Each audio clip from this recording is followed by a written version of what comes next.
Palumbo, founder of Species Nutrition.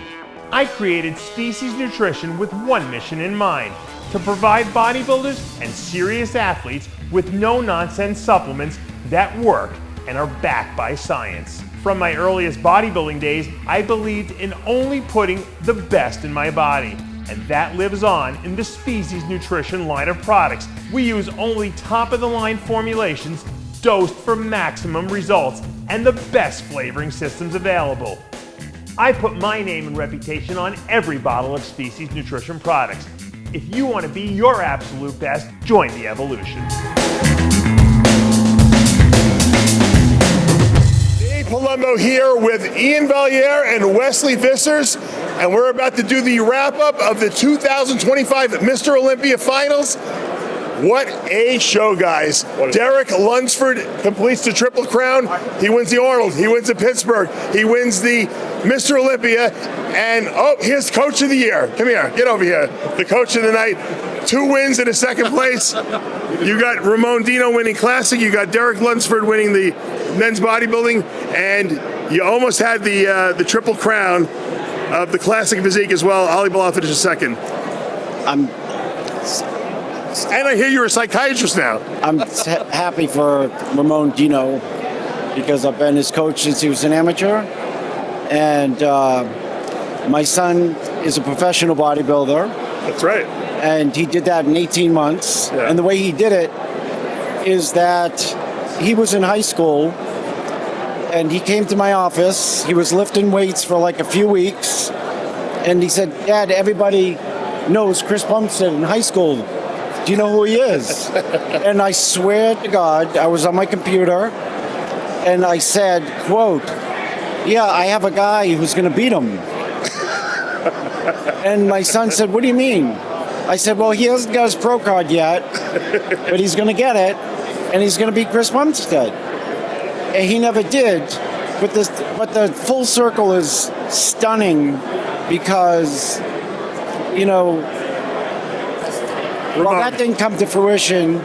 He's here winning tonight after, the disaster showing last year. After his brother-in-law left. And really full circle. And there was a lot of pressure on him from people to, kick me aside and, come up with a new coach. And that idea never entered his mind, ever. So here we are 1 year later. And Ramon Dino is the Classic Physique Olympia champ. Yes, and it couldn't happen to a... Well, let's talk about Derek Lunsford because he's the first man to ever win $1 million in prize money or more in one calendar year. He has won 3 shows in 1 year. The only guy that I know has ever done that, winning the Olympia, Arnold, and the Pittsburgh. I mean, he predicted it. He said he would do it. He achieved it. He's a 2-time Mr. Olympia now. What won it for Derek?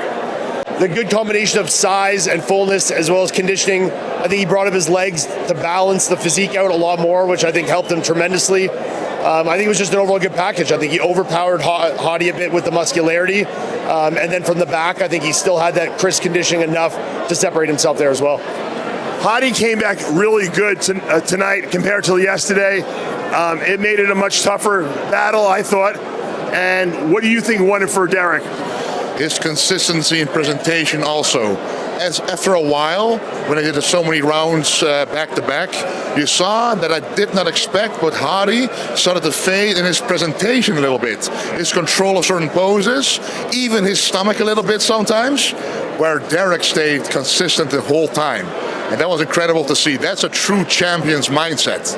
Now, Derek had a little trouble backstage. What happened? Because I know you ran back there. I don't want to.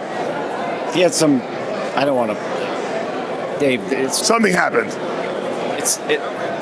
You're asking a question that's a private issue that is not. Well, you went back there as his coach and motivated him and gave him this coach's speech, is what makes you a great coach. You can talk about that. I'd rather not. All right, you'd rather not.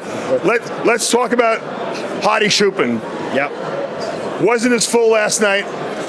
His tan wasn't the best I'd seen, and he always has great color. Yeah. He comes back tonight much more devastating in the upper body. I thought his legs were still down in size. Is that what cost him the win?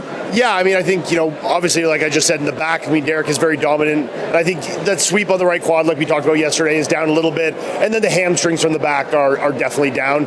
Against someone like Derek, who's very dominant in those poses, and his legs were up tremendously, I think it definitely hurt him. But I think it was closer tonight. I wouldn't be surprised if the points had flopped a little bit over tonight.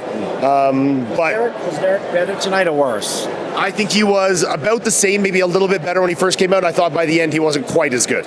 Yeah, I thought his tan was better tonight, which made him look a little crisper, a little darker. But I think the fullness is really what won it for him, because I think had he been too flat, that might have been a problem. So you had to gamble, obviously. You went with fullness, and I think it paid off. No, I asked Ian because the idea was after prejudging, maybe he could come in tighter. And I think he came in lighter, but I don't think it was any better. That's why I asked. Yeah. I mean, on the scale, so what is the point? Yeah. You know what I mean? So obviously roundness in it is what works for him. He's a very aggressive on stage, though, and I think that really plays to his advantage. He doesn't let up once he's out there. He is aggressive in the gym, and he's aggressive on the stage. I mean, he takes it dead serious. I mean, he would do 500 rounds. So would Hardy. Right. But Derek never ceases to surprise me in terms of, like, he fights on stage, when he needs to, and he doesn't give up. And, that kind of reflects what you're talking about, his consistency and, all the way through. He's Dark horse of the show. I don't think anyone expected Andrew Jack to finish in the third position. A lot of people said we could have seen him winning or coming in second place. Where did you have Andrew, and what did you like about him being a big guy yourself? Well, in some of the poses, I didn't even expect this, but he beat Samson. Because normally you think, okay, defending champion. First time we saw those two compared against each other ever. And I think I was like, he is bigger in almost every pose, except the side chest, where Samson overtakes him. But the moment they switch to another pose, then Andrew beat him again. And I was just surprised when I saw the size difference they actually have in favor of Andrew. What does Andrew need to do to win this thing? I mean, I think he still needs a little more muscle in certain areas. I think he needs a little more detail through the hamstrings. I definitely think he needs to improve his posing. I think his posing was better, but there's kind of like a nonchalantness to his posing. Unconventional. Yeah, which I think is okay, you're trying to be I'm cool, I'm, hey, I'm hitting it, it's relaxed. But I think you want to see, especially at the Olympia, you want to see a bit more energy from the champion, and just see him be a little more powerful and aggressive in the posing, especially when the other three guys, Samson's posing hard, Derek, Hottie, these guys are attacking their posing. So I think some small tweaks in his posing, and I think, the conditioning was definitely improved. Glutes were in, but I still think it couldn't be better. But I think he still needs a little more muscularity to be able to get to that condition and not look stringy like Samson kind of ended up like. Very good insights, and I agree that his hamstrings and inner thighs need to be a little bigger to balance those legs off. You were sending me some pictures the last couple of days, and I know when you do that, it means you're excited by what you're seeing. Did you know Andrew was gonna impress? Yeah, I mean, he took a big leap in terms of everything, and I think he's remarkably dangerous. If I was like Derek or I'd be Hardy, I'd be petrified to death of him, because if you add 5 pounds on that structure, deadly. He was pretty deadly tonight in a lot of, his detail. Some of his shots were so dominant, and the odd thing is, I think there's legitimate criticism of his poses, but his limbs are so long that I don't know if it takes him more time to set up into the side chest. I'm dead serious. Plane, trying to take off, a runway. But I think he should have the most devastating most muscular, and he kind of doesn't really aggressively hit that most muscular. Will you agree? Yeah, he also hits it a little bit too narrowly. That loses the incredible size he has. He needs to take advantage of this. You got to have Wesley work with him on his posing, because he's a big guy. I love the most muscular, and I'm a classic guy, just imagine. And usually Lee Haney has a great saying, right? He says, a big man never goes to the ground. Yeah. And Andrew did the most incredible split on stage I've ever seen. It was just mind-boggling. I'm mind-boggled by his physique. I just went backstage And I've never seen a physique up close. Like, big. you know, when you're like this big and he's like this tall. Up close, and I've said this before, up close in person, I remember the first Olympia I did with him, I'd never seen him in person. I go backstage, you know, at the Olympia, it's like dim, dark, like shadowy. I see this guy walk out, I'm like, what the fuck is this? Creepy, yeah. You know what I mean? I'm like, I'm not in the right place. I am way out of my depth at this Olympia. What am I doing here, you know? I was like, I am not even close to this shit. So I remember that. It was like a shocking moment. When you see him in person up close, he's so much bigger, so much rounder, so much more detailed than you think. It's very impressive. Yeah. Let me ask you a question. Samson Dauda. I thought he was pretty much the same as he was yesterday. What did he do wrong here? Yeah, I mean, it's, you know, I think it's pretty well accepted that he chased condition and it didn't work for him. And we've all done it with someone we've coached, or if you've competed yourself and you know, to defend the guy, he won the show last year, and he's been third the 2 years before that, and he's lost to Hardy at the Arnold, and all he hears is just come in Leaner. Just come in, dialed, and it just didn't work for him. This kind of happens to you. You won the Arnold in Classic Physique. You came to the Olympia and you were like shriveled. What's the mistake a big guy makes when they keep telling him get harder? Well, you over diet pretty much. You are too soon done with your diet, which you could see at the guest posing Samson did. He looked better. He was already more conditioned than last Olympia. And I think if he didn't do the Arnold, if he never lost the Arnold, he would have been a lot better today. Right. Or if he would have just maintained what he had from that guest posing, right? Yeah, I mean, to his point is, you know, you come off a show as Mr. Olympia, you get beat at the Arnold. It sets a fire that, like, I'm going to go into the Olympia like they've never seen, and it, you know, you end up, like Wesley said, you end up over dieting, trying to, you know, put your foot down and say, this is my title. I want to talk about the Martian. Yep. Martin Fitzwater. Yep. I mean, he really brought it. There was a lot of criticism of him the last time we saw him in Pittsburgh. He was not good. He dialed it in. He brought conditioning. He beat Nick Walker. He beat some really good guys in the lineup. Arguably, you know, he should have beat Samson in my mind. But what do you think? I agree with you. I mean, I wouldn't have had any problem with him moving up and being ahead of Samson. I think, you know, this was a marketed improvement from Pittsburgh. You know, just overall detail conditioning from the back. He was one of the sharpest guys on stage. You know, his presentation I think was improved. So overall, I mean, he's probably super friggin' happy he beat Nick too. Oh, yeah, I'm sure. He's like, I don't care if I came 12th, but as long as Nick's 13th, I'm fine. This is a good day, you know. So I'm sure he's super happy about that one. But yeah, no, I mean, hats off to him. He brought it tonight, and he walked away with the top 5 of the Mr. Olympia. You know, what would you? And secured himself. Like last year, you came that 4th. And then you had like a close one to Chris. Right. You know, it's like kind of shocks your and a lot system. of people thought Chris won. Yeah, I mean, I think Chris won. I thought he did. But I mean, you know, and then you kind of get steamrolled in Pittsburgh by these two guys. You know, so for him to come back here and kind of just show people like, hey, that 4th wasn't a mistake. It wasn't because everyone was off. Like when I'm at my best, I'm actually a top 5 bodybuilder in the world. It must feel great. So I'm proud of him. What would you say to Martin in terms of what he needs to work on to move into a higher position? I have no idea, because he's a physique of few weaknesses. So, and that's why he is one of the best in the world. I mean, if you can be a bodybuilder with a lot of mass, and he does have a lot of mass and good structure, which he has, if you have few weaknesses, you end up eating 3/4 of every hard lineup and almost 100% of every very good lineup. There's nothing really there to criticize. What would you like to see him do? Well, it's difficult for me to say as a classic guy, but I think size is going to matter for him. You see the 3D fullness Derek has, Hardy has in the side chest. I mean, Martin has it, but not as much as they do. And he needs to take his time putting that size on. Let's talk about Nick Walker. I mean, that's the big question mark in the room. I mean, I saw him come out. I know we all said the same thing. Alone, the guy looks amazing. He's huge. He's huge. He was in shape. He's very dominant. You put him in that lineup against guys with better structure, and he just seems to fall apart. And he doesn't seem to do well when he's not getting good call-outs. He doesn't.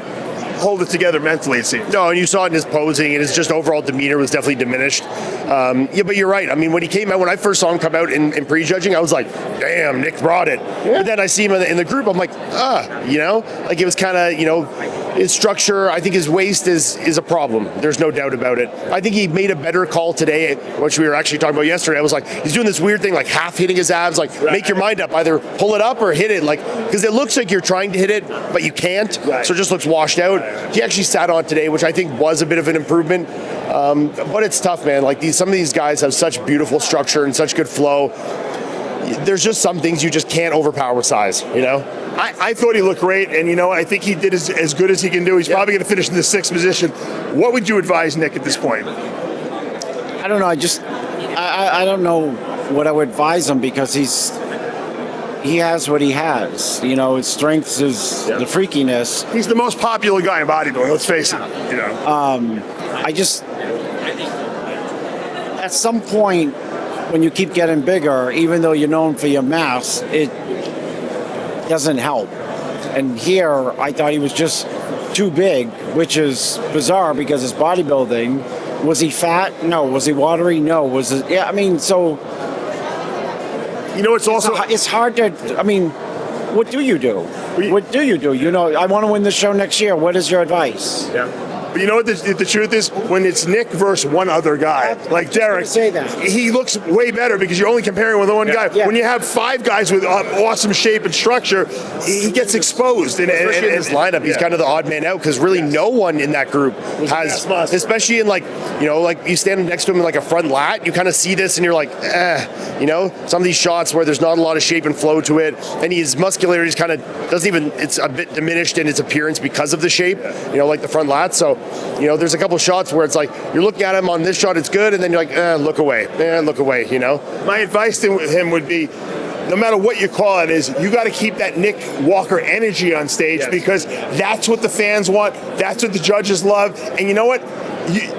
Be happy you're this here. It doesn't matter what you place. It doesn't matter if Bob Ciccarello said you weren't going to make top 5 and you didn't. It doesn't matter. No one cares. The fans don't care. They love you. Be Nick Walker on that stage. Yeah. And that's the who surprised you, who was not in the top 5 that really impressed you, that you thought might be a future star? Anyone want to answer that? I'm Brandon Curry. I mean, it's not a future star, but I'll give 2. I mean, Tonio, definitely. Yes. I mean, this is like such a wildly complete, impressive physique. I mean, he's really not missing anything. His conditioning was awesome. His structure's incredible. He's so balanced, top to bottom, left to right, front to back. He's just a little on the smaller side, but he's been showing good, consistent improvement in that muscularity while maintaining that shape. So if I'm him, just keep doing what you're doing. Like, you're getting a little better, you're placed a little higher. No need to change anything. Whatever you're doing, it's doing it right. I also thought Curry looked phenomenal. I mean, this guy's what, 44, 43 years old? Yeah, 43. I mean, this was a great Brandon. I mean, some of the shots you see him in the side chest, even next to Nick, he looked big. He looked good. He was round. His conditioning was good. So yeah, I was really impressed with most of those guys. Yeah. I agree totally. What about Good Vito? What did you think of Good Vito? Good Vito brought what he could have brought. I mean, he was as good as he could have been, I think. I mean, he has some signature poses, which is the most known pose in bodybuilding, in the frontal bicep. He does it in a very special way. Looks very impressive with it. He also played with the audience a little bit, so he's getting there. He's getting more confident. Does he need more size? No, he doesn't need more size, I think. But maybe in certain places, because once you get enough size, the same thing for Nick Walker, then bodybuilding begins. Building certain body parts and not just overall size. What parts do you think he needs to work on? Well, when he, for example, does the back double bicep, you see quite a gap in between his legs, even though you think the size is there. So either it's going to be his presentation, or he's going to have to work more on the inner thighs, which from the front he seems to have, but from the back still seems to be lacking. Back lat spread is great, but back double could be worked on. Yeah, I think he needs to work on his presentation and posing. I mean, there's a lot more physique there than you see on the stage. Right. So, and I think that's practice. But you don't want to practice in shows. You know, I was going to say doing multiple shows might help, but you want to be able to present your body, what you have, when you get up there on stage. So, I mean, there could be obvious adjustments to like the side tricep, side chest. Those are 2 that, you know, he ends up giving them away to people who he could beat. I think Derek's walking out. I'm hearing some noise. Classic physique. Let's go over that real quick. What makes Ramon Dino beat Mike Sommerfeld? Yeah, I mean, I honestly think that was really close between those two. Was it the height class that he was down a class? He had to lose 10 pounds. Yeah, so did that cost him the I think title? it was more that Ramon was really good. He was really sharp. I think it was an amazing Ramon. And then I think Mike kind of beat himself a bit on that as well. You know, I think Mike, just because of the weight cap and the weight change, coming down that 10 pounds, he just wasn't the same Mike we saw last year. He was definitely diminished. You saw it in the legs. You kind of saw it throughout the whole physique. It wasn't the Mike that he was at the Arnold. No, Right. so exactly. But that's coming down from 212 to 202, you know. Yep. So, I mean, I think it's...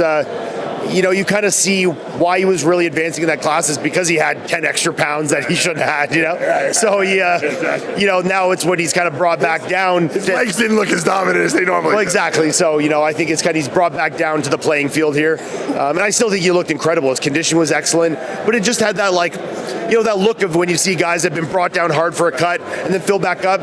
It's not quite that same, like, crisp, polished can't get look. that back. It's just not the same. It's like, yeah, you're not flat, but you're not full. You're just kind of like, yeah, you know? And I think that's what he had. Were you suspicious of I mean, you could be in classic. Were you suspicious of some of these guys and the weights that they were coming in at? Well, yeah, but when I compare myself, I know I'm a pretty heavy guy. But when I even look stringing next to a guy like that, I'm like, something must be up here, you know? I said that for a year and a half to him, there's no way this guy's got legs like that and is making weight. So it was fixed. And look, Ramon Dino brought the goods tonight for sure. He might not have been as good this morning as he was tonight, but he brought it tonight. And I think the right guy won.